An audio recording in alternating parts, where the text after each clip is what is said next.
Yeah, both of these teams sitting at the top of our standings, although they got a little bit of a different record. One Shot is currently undefeated with 1 regulation win and 2 OT wins. Meanwhile, Aerial Arise, they have 1 OT loss, but both of their wins have been in regulation. They also beat PB in regulation, with One Shot having them in OT. Aerial Arise losing to Okami in OT, One Shot beating them in OT. There's a lot of mixing and matching with these two teams, but I think just by looking at both of these teams throughout the whole stage so far, yes, One Shot looked great. One Shot are undefeated, but I have to agree with Connor. I think on a map like Clubhouse that comes down to fundamentals, I think Aerial have a better foundation. Fair point. And I went with One Shot because I think there's no reason that they can't win this one out. They've had doubters every week, me included, and every single week they've proved those doubters wrong. So why can't they do it again against an insanely talented team? I guess we'll find out. I am extremely excited for this matchup. And even though these bans aren't very exciting, I think Clubhouse will be quite exciting. We have our very basic and standard bans for this map. Your Maverick, your Thatcher, your Kaid, your Valkyrie. This is as basic and cookie cutter bans as you're ever going to get. The only couple of notable things worth mentioning is that you still have your Hibana in play. That'll be important for the hatches. You still have your Flores in play if these teams are so inclined to bring that out on the attacking side. And you still have the Mira in play as well. All of these operators we could definitely be seeing, but of course, we won't be seeing any of the pretty standard Clubhouse bans, the Valkyrie included. No additional intel. That's something that has been readily available to all of these teams so far tonight, but will not be a factor in map 3. Got a SSG-like roam, same operator selection, Mute Mozzie roaming upstairs with reinforcements, supported by their drone denial, castle barricades as well, assisting probably the Vigil in bar. That's who it usually is, considering Storms is still downstairs. I would assume that to be true. You just have a little bit more, 10 seconds left. See, because normally with this roam, right, you have either a Legion or a Melusi or someone like that who can kind of give you an early warning sign of a rush. Now, all you have is someone to delay said rush. If you're able to detect it in time, you've got the smoke, so Quartz can sit downstairs comfortably, and if they start running through dirt or blue, he can delay quite a bit of time with those gas canisters and allow those roamers a little bit more freedom for when they fall back.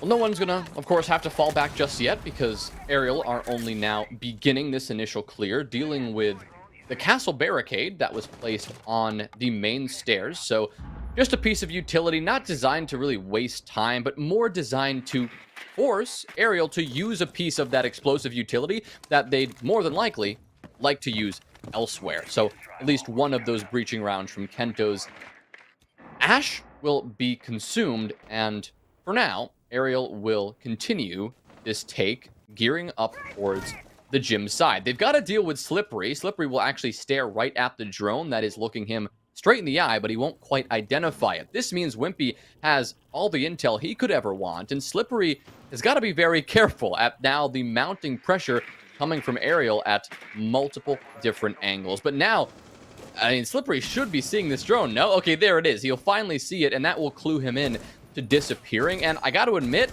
I like the play from Wimpy there. He knew he didn't actually have to walk in. All he had to do was make Slippery feel like he was pressured, and then he'd rotate in right into the waiting arms of Gomez, and that worked perfectly. Yeah, good cutoff from Gomez. Slip a little bit too slow.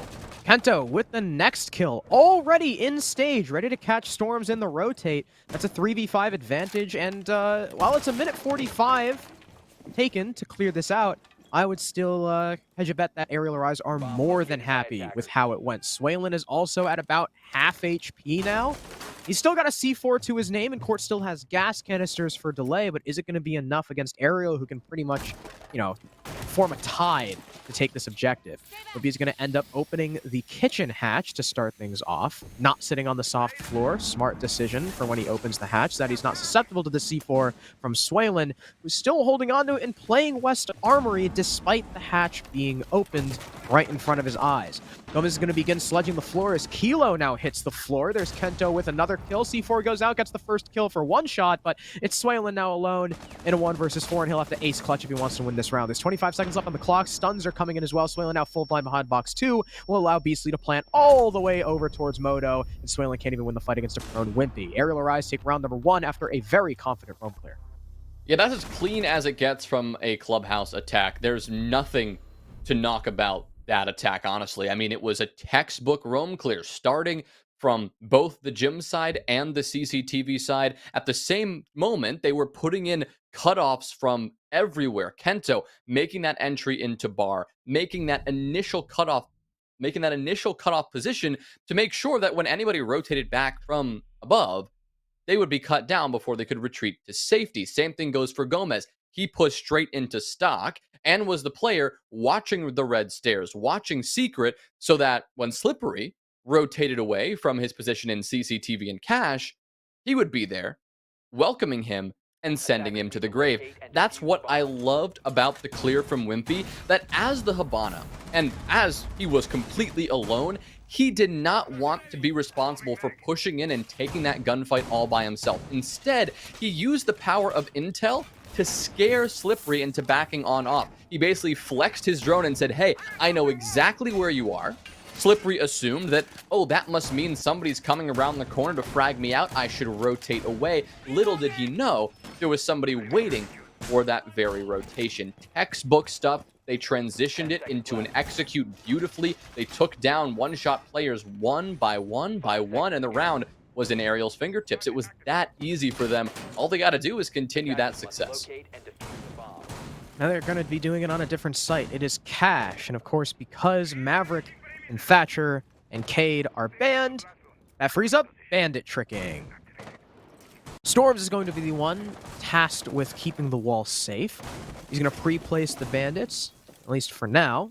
Curiously enough, I guess not focused on hard breaking the exothermic charges or the X-Kairos pellets. Maybe waiting for some kind of initial clear and then coming back to the wall after.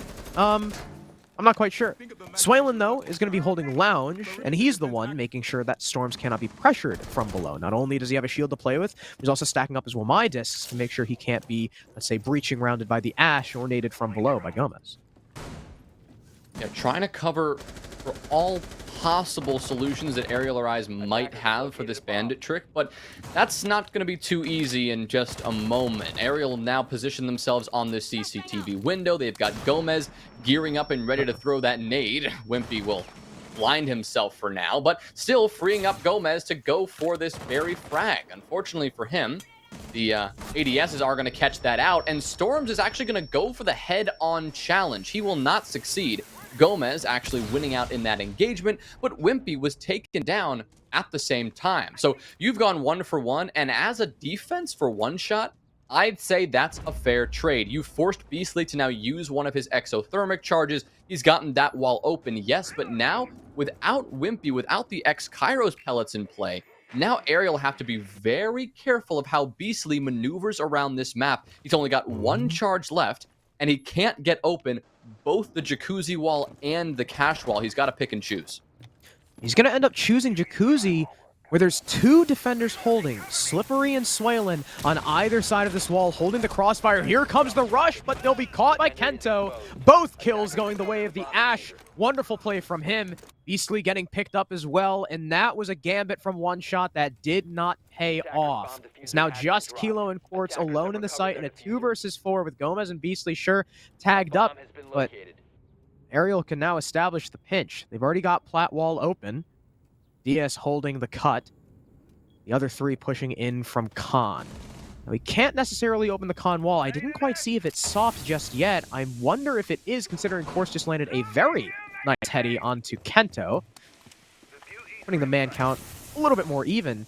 There's only 20 seconds left. Beastly is still very lit up, and look at this. Quartz still has gas canisters. Beastly's gonna have to try and go somewhere else, but DS is cut down on Plat. There goes all the control the attackers had. Beastly's just gonna have to try and jump through the window. Gomez does get a kill. Kilo finds the refrag. He's gotta jump in, but he's too lit up. Kilo gets both the last and one shot. Despite the fumble by Jacuzzi, still hold on to round number 2 thanks to the anchors. Well, it certainly was a pretty massive fumble over by that Jacuzzi wall. They went for the miracle run out play, hoping that a double swing could overpower whatever forces that Aerial had been mounting on that jacuzzi balcony, but they weren't even looking the right way. They didn't even see both of the aerial attackers in that position, and I really thought the round was over at that point. But I did forget that, Quartz is bringing that patience, that pro league experience, and Ariel didn't really do much after that. They waited and waited and waited for something to happen, and those two players sitting on that bomb site, they weren't going to budge. They knew they had the one option, and that was sit back and deny Aerial Rise from any entry point, waste as much time as possible. Quartz did that, finding a couple of brilliant kills. Kilo did as well. I mean, that is all you can ask for from those remaining two anchors, and they did their jobs to perfection. It certainly got messy there in the mid-round, with Aerial storming ahead to such a massive lead, but One Shot clawing their way back, and it worked. They'll equalize us at 1-1, and now they'll continue to mix things up and head over to gym and bedroom. 5 seconds left. Yeah, I guess One Shot not wanting to go down to the basement just yet. They're focusing mainly on the con hold, the ADSs and the shield. We've got the Thunderbird too, for more longevity, another shield in the site. Aerial Arise are going to start their take, of course, over by the cache side of things. Wall is left soft. In fact, they actually have the defense has one reinforcement on the interior cache wall. That's interesting. Usually, when you do a when you're doing a con hold, you just reinforce con, leave cache completely soft because you don't hold anyone there. But I guess because con is only one wall now, you don't necessarily need or you only need one. That frees up to put reinforcements elsewhere. And One Shot you saw the Jaeger slippery kind of challenging the doorway a little bit. As soon as Aerial Arise start to storm, he's going to be immediately falling back. Now it's mainly going to be on Kilo to see how long he can hold this for, with perhaps some support from Sway. Well, support from Sway and also from those Kona stations that he himself, as the Thunderbird, is bringing to the table. Several of these power positions spread throughout this bomb site to give this defense of One Shot a bit more of a foothold in certain power positions, and maybe enough extra health to allow them to maintain those positions for just a bit longer. It's going to be hard to maintain that position, though, now that Wimpy has established this long angle from Cash, taking this heads-up gunfight. Kilo actually narrowly escapes, gets stemmed up by his own Kona stations, and, well, wastes a C4 right after that. Assuming somebody was going to swing on him from the metal balcony, a valid assumption, but nobody was there from Aerial to take the brunt of that impact. But despite most of this round already transpiring and only about 70 seconds remaining, not a single kill has been found. We still are at a dead even standstill between these two teams. Aerial forced to now rotate around, opening up that jacuzzi wall and approach this from a bit of a different avenue. Quartz is going to be the first one to take an engagement in the lobby. Very lit up. The nade, getting caught by the ADS. Not going to finish him off. Still holding on to Bathroom. Sway gets the first pick onto Beastly. Down goes Thermite, but the wall's already been opened.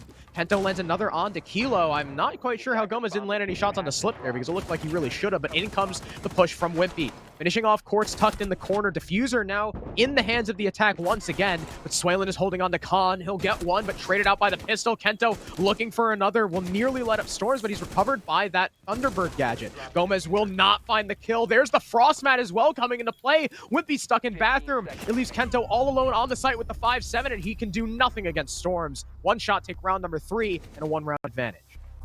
God, I just love Frost Mats, and I love that she is back in this meta in a big way. I say back in, but like, she used to be such an irrelevant force in any sort of competitive siege atmosphere, and I just love that teams are now realizing that, wait a minute, nobody's looking at the floor when they have to push in these last few seconds.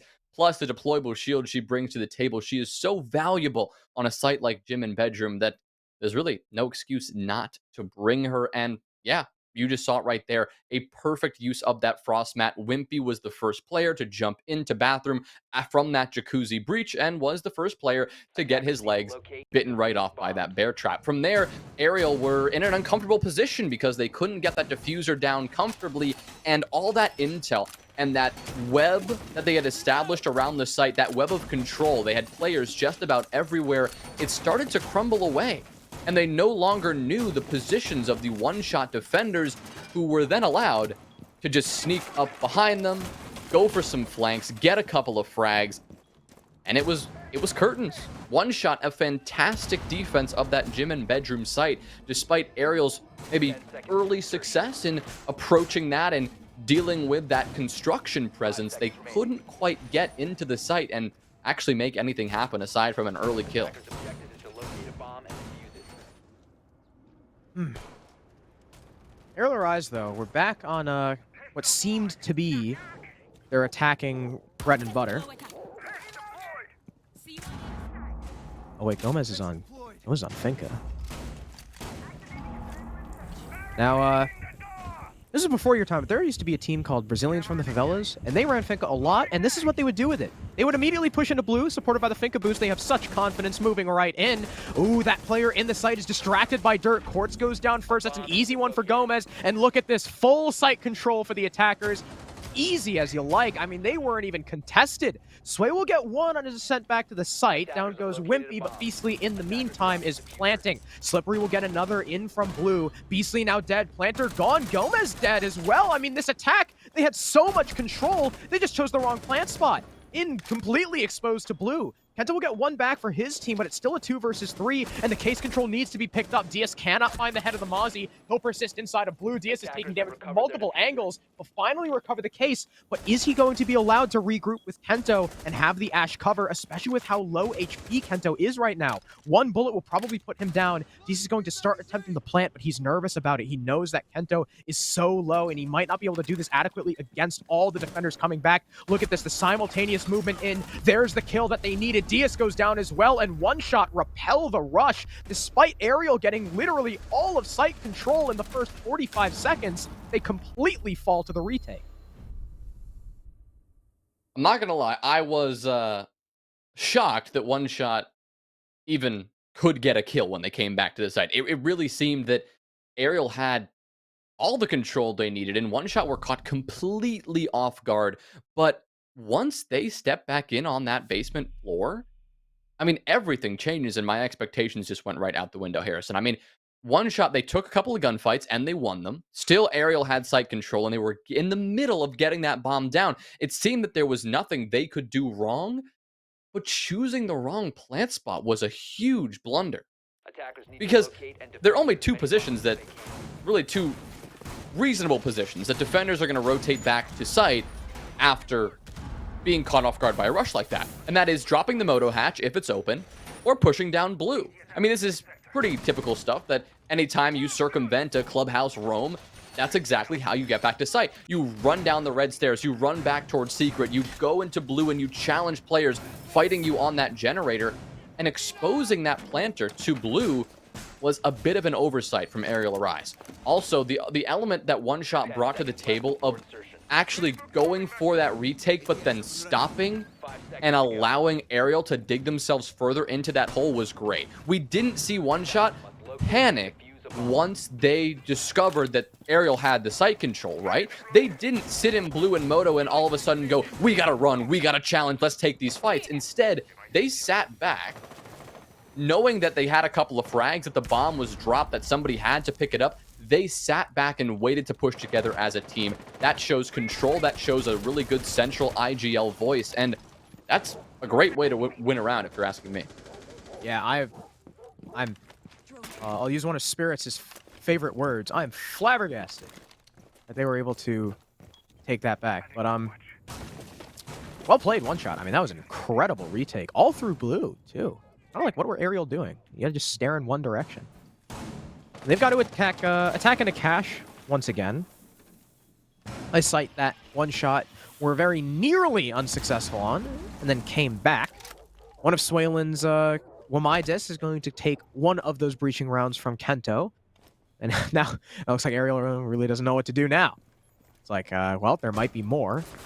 Gomez is going to try and pressure in from the lounge side of things. He's got a shield to play against. And wow, Slip is just going to deck him from bar Down goes your sledge. What a shot hit by the Vector. And although there's a double impact from the Zoe, he knows that the attackers aren't necessarily going to come in just yet because of the position on red stairs from his teammate. Thus, Storms is able to reposition the bandit batteries, and now the attackers aren't going to be able to deal with this unless they take full control. In comes Diaz. He'll get one onto Swalen, so down goes your red stairs player, and hopefully now Ariel will be able to get the wall open.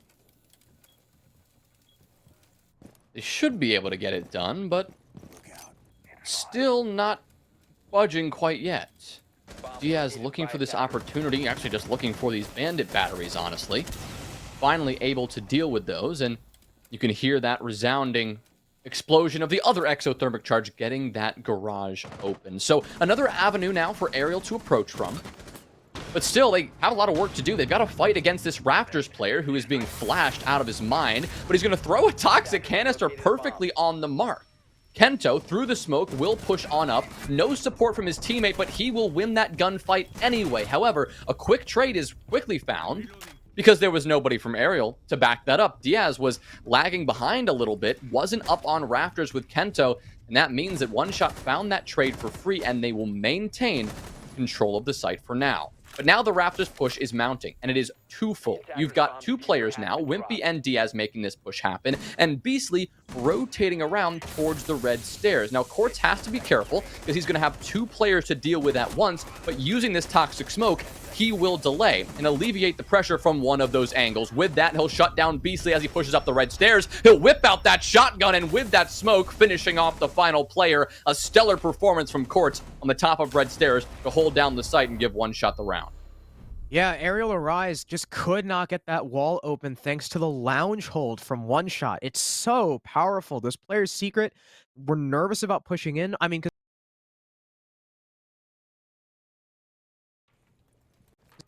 the player on red stairs prevents... So it's kind of like a catch-22, right? The player on red stairs prevents the secret attacker from going up and peeking the floor holes.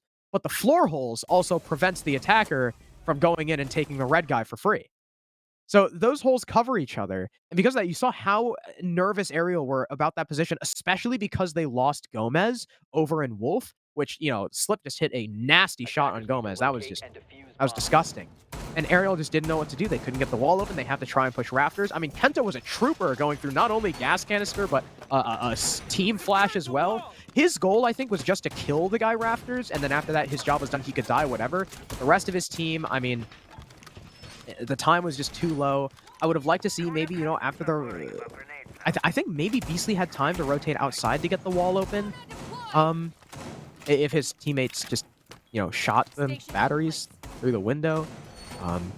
Beastly could have, like, rotated out early enough instead of going up red and dying to Quartz. But either way, really, really good hold on that from One Shot. I love what they're doing so far. And we're going to go on to Gym. Aerial Arise were, I mean, their Gym take was also... it didn't look confident. I mean, this could easily be a 5-1 defensive half. Yeah, One Shot are really looking good. And since that first round, I mean, maybe that second round as well, where Ariel were close, but not quite there. One Shot have really been putting on a show here. So Ariel need to step this up and at least get this second round. It's going to first come in the form of taking down Slippery, who is... what? Not sure what he was doing there. And even after the wall got opened, he decided to sit still, knowing that several drones would be pouring in. Not the wisest of decisions, but once again, when you come to Gym and Bedroom on this bomb site, having that cash player dealt with is something you can expect, although generally not this early. That gives Ariel extra time to work with and makes it a bit tougher for One Shot to hold this down with as much confidence. To add to the time that Aerial Arise already have to work with, it seems that Beastly is going to get a bit ahead of the game here, and he's going to open up that jacuzzi wall now instead of waiting for much later in the round, a problem that may have tricked up Aerial Arise in the previous attempt on this site. I also like how One Shot switched up instead of the con shield. Now they're playing a Mira setup in Bathroom and Logi.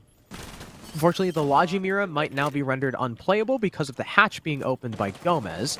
And One Shot have not taken the man count back just yet. Quartz is looking to get aggressive out the Jacuzzi breach, but it's actually Kilo to get that kill. Wimpy falls next. Kilo going huge with the Thunderbird. One of the only rifles on defense, finding 2. Kento is also down on the floor, and just like that, Aerial Arise are in dire straits because of one player getting aggressive. And, well, pretty much, I think that was almost like a triple swing onto the Jacuzzi breach. Gomez is very nervous about a potential C4 coming and claiming both him and Kento's lives, but we'll get off the balcony and leave Kento alone for now, as maybe Gomez goes in either from below or over towards where the Jacuzzi breach is, but it looks like the breach will be where Diaz posts up. I don't know if he just went on the roof or if he's going...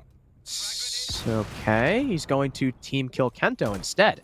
I was way off base, I guess. He's going to be able to destroy the shield in the middle of the site, but there's only 40 seconds left. There is a frost on the board, too, so if he jumps through this window, he's going to have to look down, and he's really relying on Gomez to make a play up main stairs to allow him through, but Gomez isn't going to check his right. Right? Wait, there was someone there. Strokes kills him anyway, and Kilo gets a third in one shot. Take a very, very dominant first half. Wow. I mean, I figured this one would be close, and I figured it'd be exciting here. And I figured the clubhouse is defensive sided, but I did not think we'd see a 5-1 half off the rip. I was definitely thinking more in the vein of that 3-3 half, that 4-2 half that we come to expect, especially from a team that Aerial Arise, who, as far as my experience with them goes, never, like, they aren't a team that struggles on the attack disproportionately than the others. And coming up against One Shot, a team who we just saw make several mistakes, right? Those weren't clean rounds by any stretch of the imagination. I mean, Slippery just threw his life away, okay? Ariel's still struggling, and still their inability to make that one happen, I think it speaks more to how well One Shot are playing right now. They're playing extremely coordinated. They're playing together. And even though Aerial may be starting off several rounds with an advantage, and they have the time, they have all the map control they could need, One Shot have an answer for that, what feels like, every single time. Now it's Aerial's turn on the defense. They're also going to establish a bit of a roam, only this time they're bringing the Malusi and a Thunderbird. So no castle in sight. If anybody is holding down bar, they'll be a little bit more exposed than normal. Let me just see where they place the Thunderbird gadgets. Are those all? I think they're all on site. So none of them are supporting the roamers. Instead, they're by common anchor positions. But if the attackers, the worrying thing about playing a Thunderbird on the site too, right, is that Thunderbird works for everyone. If the attackers are able to take in quick enough, fry Gomez, and get an arsenal, get an armory like we saw Aerial do, those Thunderbirds then turn in their favor, and any damage they established, or any damage they took on the rush, could potentially be wiped away. Actually, there is going to be a Thunderbird on the first floor too by B1. And curiously enough, despite the heavy roam, Moto Hatch is closed. Yeah, so it seems that Aerial might be committing to these positions a little bit firmer than you would normally expect, right? You open that Moto Hatch, it gives you an avenue to escape. If you don't, you really put yourself in a do-or-die position, and we may see that come into fruition a little bit later. For now, One Shot will only begin to start pressuring out from this top floor. We did see earlier somebody push down into strip and open things up to start pressuring onto bar, but that position is not going to be super strong until they get control of the top floor of this map, and that's what they're doing right now. The Jacuzzi wall now opened wide. They'll be sweeping their way through bedroom and construction, forcing out Diaz and Wimpy along the way. Once they do that, they should have a bit of a foothold on this site, but another factor they're going to have to contend against is Gomez. A heavy roam coming out, and at its onset, not proving successful for Aerial. You've already lost one player.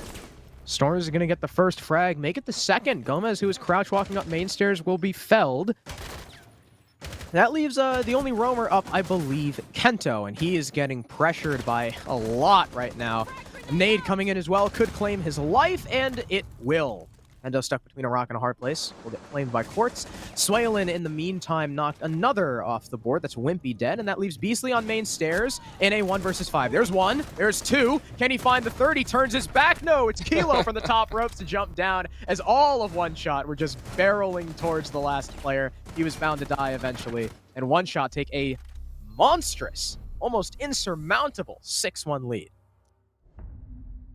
I gotta say, I am impressed with One Shot, but surprised that Aerial Arise lost that round just so brutally. I mean, their roam setup, I'm sure it's worked for them before, but the viability of that kind of setup was called into question by the just efficiency, by the clinical nature of that roam clear. It was textbook the entire way. One shot, they had all the intel they needed to get that clear going. And even when Ariel tried to go for some big brain plays, particularly the retake from Gomez up the main stairs, I mean, that was simply Attackers shut need to down locate and defuse immediately. as many bombs as They they never can. even had a chance of working. And yeah, essentially a flawless round. Of course, two players getting downed by the shotgun in the end to prevent the flawless from coming out, but not losing a single player on their roam clear and taking out every single player of Aerial Arise, that is definitely something that can be commended. And sitting on match point, a 6-1 lead, like you said,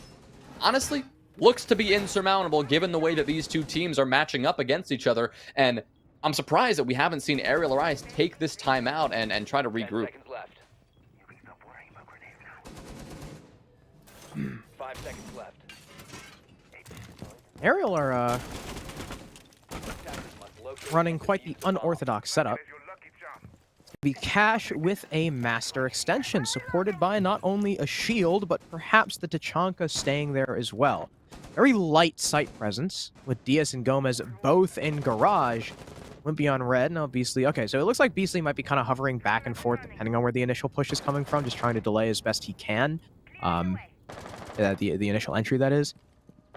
I wonder how One Shot are going to pick this apart, because, I mean, theoretically, it is very, very possible that you just take Garage and completely ignore Kento and the utility that's dedicated to his position, because some of those Garage walls, I mean, they're left soft. And One Shot have been on top of their utility game so far, and their clears have been deadly. If they just walk into Garage, take that control, I mean, screw Master, who cares? Yeah, for now, I mean, it's just the slow game of taking this control from below.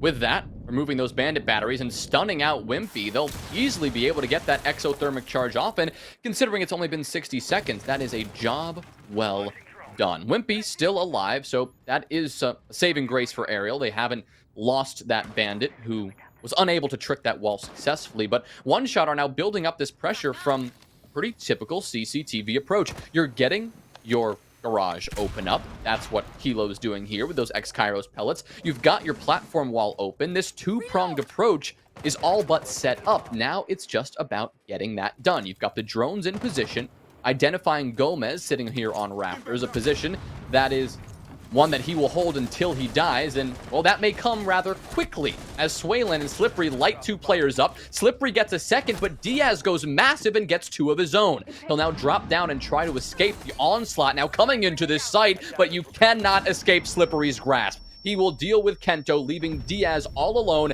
and simply, it will not be allowed to happen. Slippery lighting up every single player of Aerial Arise, and One Shot will take a dominant